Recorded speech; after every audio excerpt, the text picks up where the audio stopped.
The woman who was about to marry my son looked at me and said she would rather walk out of the restaurant than sit beside a filthy old farmer. My son did not raise his voice. He did not defend me with words. He simply reached into his jacket, placed a thick envelope on the table in front of her, and said one sentence. I was ready for this. That envelope was about to end her entire future in front of everyone she wanted to impress. My name is Walter Higgins.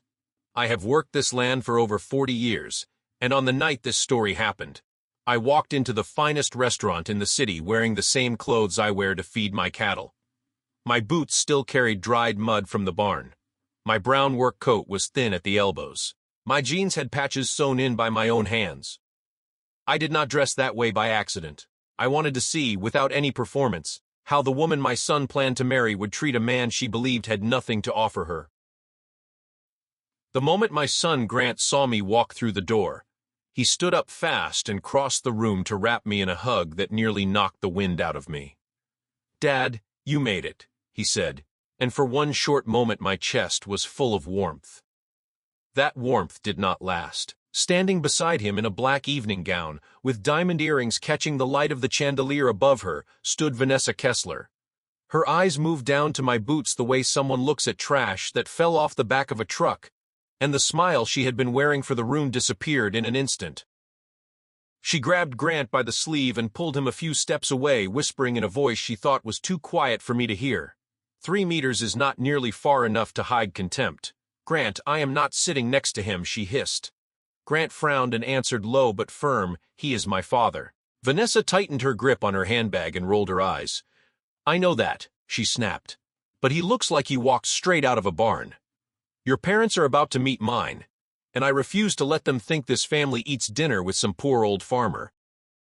I stood there quiet, my rough hands hanging at my sides, the same hands that gripped a tractor wheel 16 hours a day, the same hands that turned every acre of soil so I could send my son to the best university money could buy. I did not feel angry in that moment. I felt something heavier, a slow and quiet emptiness spreading through my chest.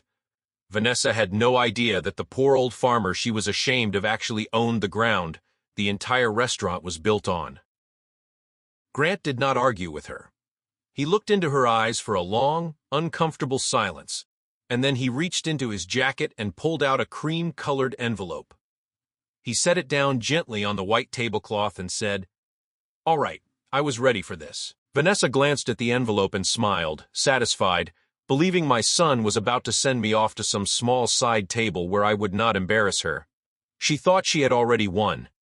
She had no idea what was actually written on those pages. She snapped her fingers at a passing waiter and pointed toward the far corner of the restaurant, right next to the swinging door that led into the kitchen. "Put him over there," she said. "It will be easier for everyone. He can slip out the back if he feels out of place in here."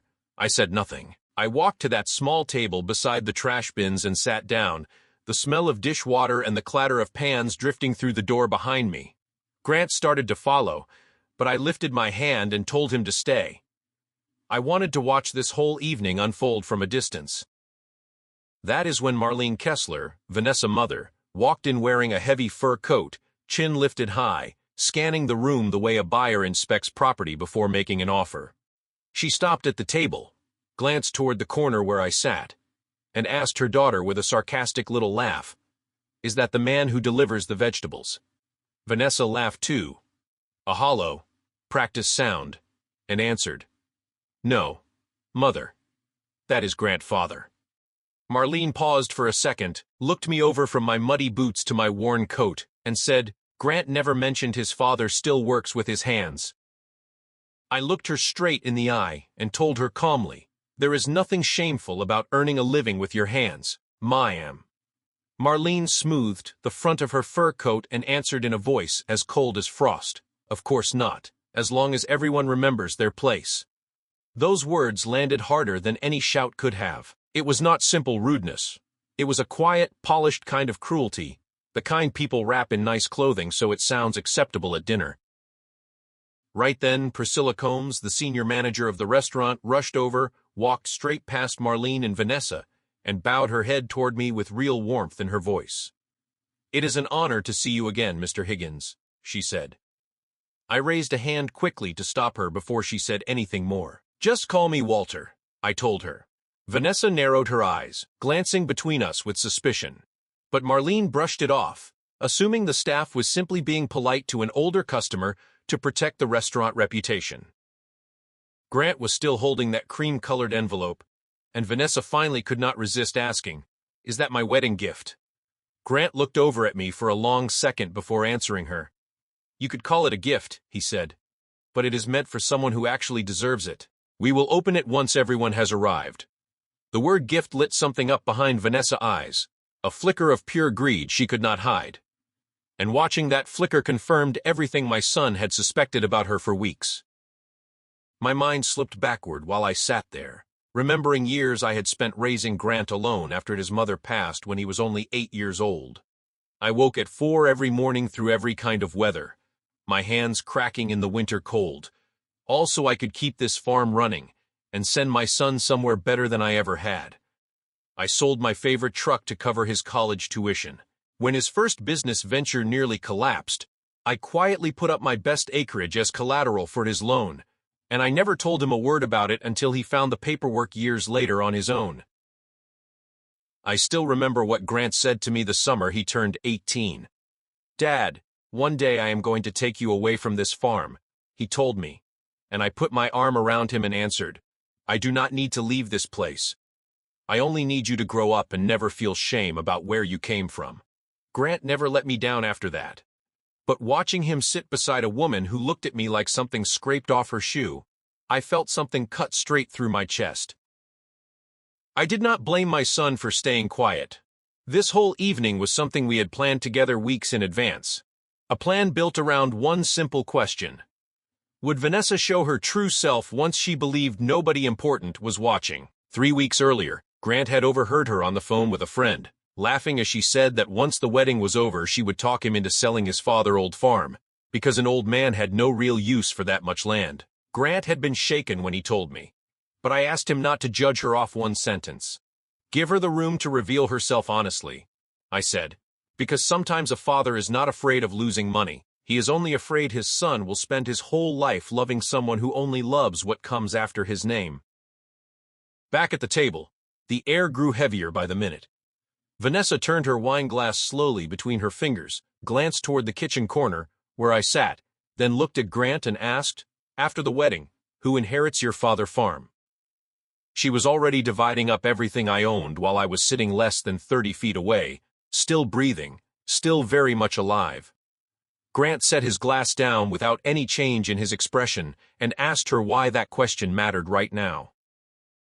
I stood up slowly and walked over to their table myself, looking directly at Vanessa.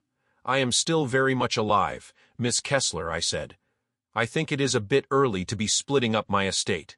She was not embarrassed in the slightest. She gave a small, mocking smile and said she just did not think Grant should have to carry the weight of some run-down farm that barely turns a profit. I asked her quietly if she had ever set foot on my land, and she answered without hesitation that she did not need to, because looking at me told her everything she needed to know about the place. Marlene chimed in, her voice dripping with fake generosity, saying that after the wedding they would help me find a nice retirement home and sell off the land to invest in real estate downtown. Vanessa turned toward Grant and added, "After all, you are an only child. What is the point of holding on to some barren piece of dirt?" A sharp pain settled in my chest, and I told her quietly that some things people hold on to have nothing to do with money, that some land is built from sweat and the lifetimes of the people who came before us. She rolled her eyes and waved her hand like she was swatting away a fly. Right then the head chef walked by, spotted me, and stopped in his tracks to bow with real respect before continuing on his way. Vanessa slammed her napkin down on the table, her irritation boiling over. "Why does everyone in this restaurant, from the waiters to the chef, act so strange around you?" she demanded. I answered calmly that perhaps it was because farmers like me had to supply somebody. She reached for the envelope sitting on the table, but Grant moved fast and pressed his hand over hers. "Not yet," he said. She yanked her hand back, still convinced the envelope held nothing but paperwork transferring my farm into her name.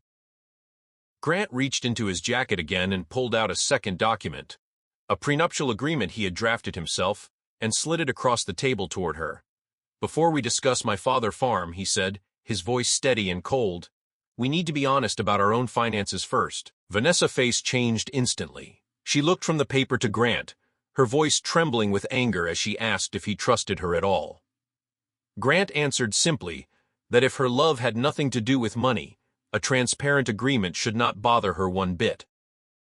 Marlene shot up out of her chair, pointing a finger at Grant, accusing him of going too far, insisting her daughter had given up so many better opportunities to marry him and deserved financial security in return. I crossed my arms and asked Marlene plainly what exactly her daughter had given up. She lifted her chin and said, "Real men from real families, men whose fathers do not work in dirt." I gave her a bitter smile and told her, "So in your eyes, my son is nothing but an investment." Vanessa did not even try to deny it. She grabbed a pen and crossed out several lines in the agreement herself, then looked at Grant with cold, calculating eyes. "I want half of everything transferred to my name once we marry," she said. "If we divorce, I take half. And once your father passes, that farm becomes part of our shared property." Grant tilted his head and asked what would happen if I decided to leave the entire farm to a charity instead. Without missing a beat, Vanessa spat that he would be selfish and cruel for doing that. The whole table went cold and silent. I looked at the woman who was supposed to become part of my family and decided to give her one final test. I told them the farm was struggling, that a bad harvest last season had left me owing the bank a serious amount of money, and that I might need Grant to guarantee the loan and help cover the debt. Vanessa spun toward Grant immediately, grabbing his arm, telling him firmly that he needed to set boundaries right now, that they could not take on some old man debts, just because he happened to be his father. A sharp ache pulled at my chest, but underneath it I felt something close to relief, because the answer I had been waiting for was finally, undeniably clear. Grant turned to me without a trace of hesitation left in his eyes. "Dad," he said quietly, "I think it is time." "Are you sure?" I asked. He nodded. "Open the envelope," I told him. At that exact moment the front doors swung open, and Douglas Kessler, Vanessa's father, walked in with 3 men dressed in expensive suits, clearly important business associates. The entire mood of the room shifted the second they arrived, and Vanessa's expression transformed just as fast, the calculation in her eyes replaced by a bright, practiced smile. She hooked her arm through her father's elbow and turned to introduce me to the group, as though presenting a charming little decoration. "Ladies and gentlemen, this is Grant's father," she said sweetly. "He owns a very charming little farm out in the countryside." She leaned hard on the words little and charming, painting herself as generous for even allowing me at the table. One of the business partners smiled politely and asked what my farm mainly produced. Before I could answer, Vanessa cut in, saying it was just some vegetables and a bit of livestock, and that it would help him retire soon and sell the place off. I looked her in the eye and said calmly, "I have never asked Grant to do that, and my farm is not for sale." Her jaw tightened. She leaned close to my ear and hissed that I needed to stop embarrassing her in front of everyone. I told her quietly that I was only speaking the truth. Her eyes filled with contempt as she snapped that the truth was I simply did not belong here, that I was ruining her family image. She turned to Priscilla and ordered her to move me into a private room where I would not be seen. Priscilla stood tall and answered with quiet steel in her voice, "Miss Kessler, Mr. Higgins has every right to sit wherever he chooses in this restaurant." Vanessa exploded, her voice loud enough that nearby tables turned to look, demanding to know if Priscilla understood who she was talking to, insisting she was a VIP customer. Priscilla smiled faintly and told her, "I know exactly who you are, but I think you are the one who does not know who you are speaking to." The tension in the room grew thick enough to choke on. Feeling her status slipping in front of her father and his associates, Vanessa turned to Grant and delivered what she believed was the final blow.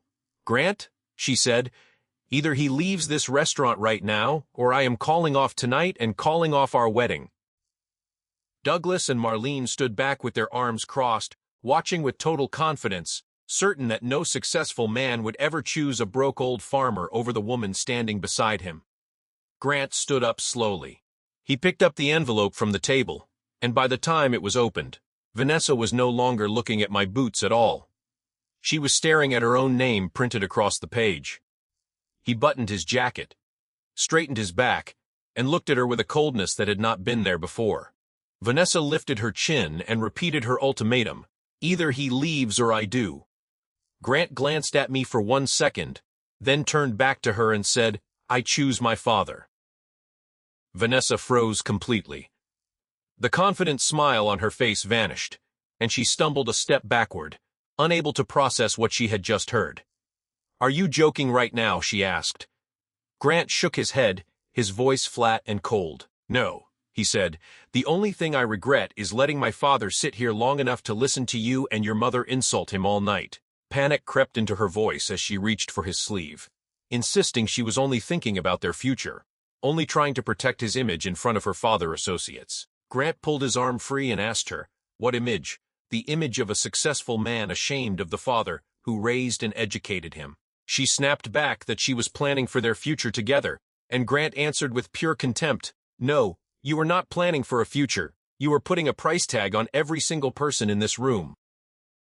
Grant placed the envelope directly into her hands and told her to look inside if she wanted to know what their future actually looked like. With shaking hands, she tore it open and pulled out a thick stack of papers.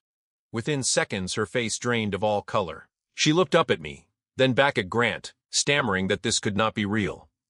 Marlene rushed over and yanked the papers from her daughter's hands, and after reading only a few lines, she went completely still, her expensive handbag slipping from her fingers and hitting the floor. Douglas stepped forward, pulling the pages from his wife's hands, demanding to know what could possibly cause this kind of reaction. Grant crossed his arms and explained in a voice that stayed perfectly calm. "It is the complete report from a private investigator I hired a month ago," he said. Inside those pages were copies of text messages, emails, and recorded phone calls proving Vanessa had secretly hired someone to calculate the full value of my family holdings, that she and her mother had built a detailed plan to pressure Grant into selling the farm right after the wedding. Worse still, one recording captured Vanessa telling a friend she was fully willing to divorce Grant after 3 years, as long as she walked away with half of everything he owned. She looked at Grant, her voice shaking, and asked if he had actually had her followed. Grant looked straight back at her and said, "No, I simply stopped keeping my eyes closed." Vanessa dropped the papers to the floor. Every ambition she had been hiding now laid bare for the whole room to see. Grant raised his hand and signaled Priscilla, who stepped forward and stood beside me, addressing the entire room with a clear, steady voice.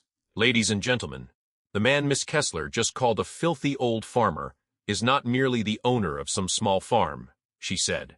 She paused, looking directly at Vanessa. "Mr. Walter Higgins owns more than 3,000 acres of farmland across this state. He controls the 3 largest agricultural packing facilities in the region and holds majority ownership of Higgins Harvest Group." She gestured around the elegant dining room. "This very restaurant sits on land his company owns." Vanessa looked around at everything she had used to measure my worth, the polished tables, the expensive wine, the flawless service, and realized every bit of it traced back to me.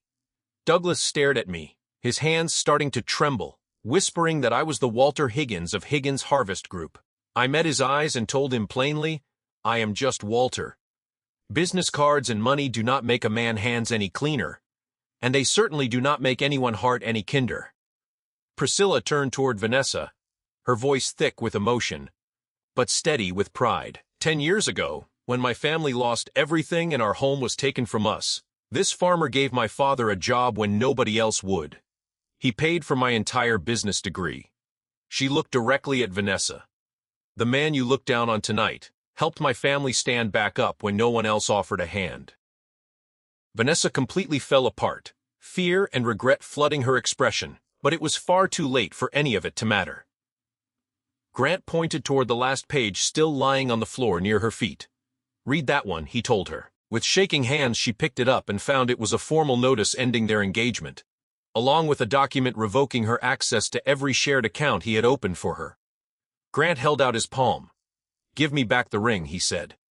"It belonged to my mother, and you do not deserve to wear it." Vanessa broke into sobs, grabbing at his hand, pleading that she was sorry, that she had only said those things out of anger, that she truly loved him. Grant pulled his hand away without any warmth left in his voice. "Anyone can say something wrong once," he told her, But you built an entire plan to profit off my family.